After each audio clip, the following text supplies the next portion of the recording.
রাখি বন্ধন উৎসব বা রাখি পূর্ণিমা ভারতীয় উপমহাদেশের একটি উৎসব। এই উৎসব ভাই ও বোনের মধ্যে প্রীতি বন্ধনের উৎসব। হিন্দু, জৈন, বৌদ্ধ ও শিখরা এই উৎসব পালন করে। এই দিন দিদি বা বোনেরা তাদের ভাই বা দাদার হাতে রাখি নামে একটি পবিত্র সুতো বেঁধে দেয়। এই রাখিটি ভাই বা দাদার প্রতি দিদি বা বোনের ভালোবাসা ও ভাইয়ের মঙ্গল কামনা এবং দিদি বা বোনকে আজীবন রক্ষা করা ভাই বা দাদার শপথের প্রতীক। হিন্দু পঞ্জিকা অনুসারে শ্রাবণ মাসের পূর্ণিমা তিথিতে এই উৎসব উদযাপিত হয়।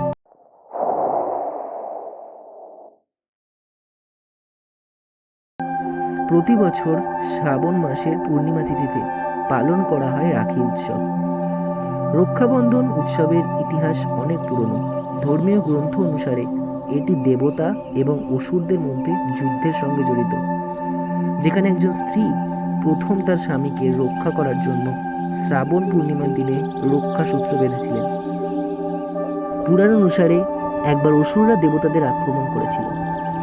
দেবতাদের বাহিনী অসুরদের কাছে পরাজিত হতে থাকে। দেবরাজ ইন্দ্রের স্ত্রী শচী দেবতাদের ক্রমাগত পরাজয়ের কারণে ভীত হয়ে পড়েন এবং ইন্দ্রের জীবন রক্ষার উপায় ভাবতে শুরু করেন। অনেক ভেবেচিন্তে শচী তপস্যা শুরু করলেন। এটি থেকে একটি প্রতিরক্ষামূলক সূত্র পাওয়া গেল। শচী ইন্দ্রের কবজিতে এই রক্ষা সূত্র বেঁধেছিলেন। কাকতালীয়ভাবে সেদিন ছিল শ্রাবণ পূর্ণিমার দিন। বাঁধনের সাথে সাথে দেবতাদের শক্তি বৃদ্ধি পায়, তারা জয় প্রাপ্ত করে।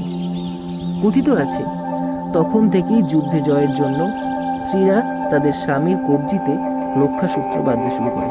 কিন্তু দাপর যুগে যখন ভগবান শ্রীকৃষ্ণ শিশুপালকে হত্যার জন্য সুদর্শন চক্র দিয়ে আক্রমণ করেন, শিশুপালকে হত্যা করার পর সেই চক্রটি শ্রীকৃষ্ণের আঙুলে ফিরে আসে। এই সময় কৃষ্ণের আঙুলে আঘাত লাগে এবং আঙুল থেকে রক্ত বের হতে থাকে। কৃষ্ণের আঙুলে রক্তক্ষরণ দেখে দ্রৌপদী তার শাড়ির এক কোণ ছিঁড়ে আঙুলে বেঁধে দেন। সেই সময় শ্রীকৃষ্ণ দ্রৌপদীকে প্রতিশ্রুতি দিয়েছিলেন যে সময় হলে তিনি এই শাড়ির প্রতিটি সুতোর ঋণ শোধ করবেন। এই শ্লোক অনুসারে যখন দ্রৌপদীর বস্ত্রহরণ করা হয়েছিল, তখন শ্রীকৃষ্ণ তার সম্মান রক্ষা করার জন্য তাকে কয়েক মিটার লম্বা শাড়ি দিয়ে ঢেকে দিয়েছিলেন। কথিত আছে যে দ্রৌপদী যেদিন শ্রীকৃষ্ণের আঙুলের শাড়ির টুকরো বেঁধেছিলেন, সেই দিনটি ছিল শ্রাবণ মাসের পূর্ণিমা। এরপরই রাখি বন্ধন হয়ে ওঠে ভাই বোনের পবিত্র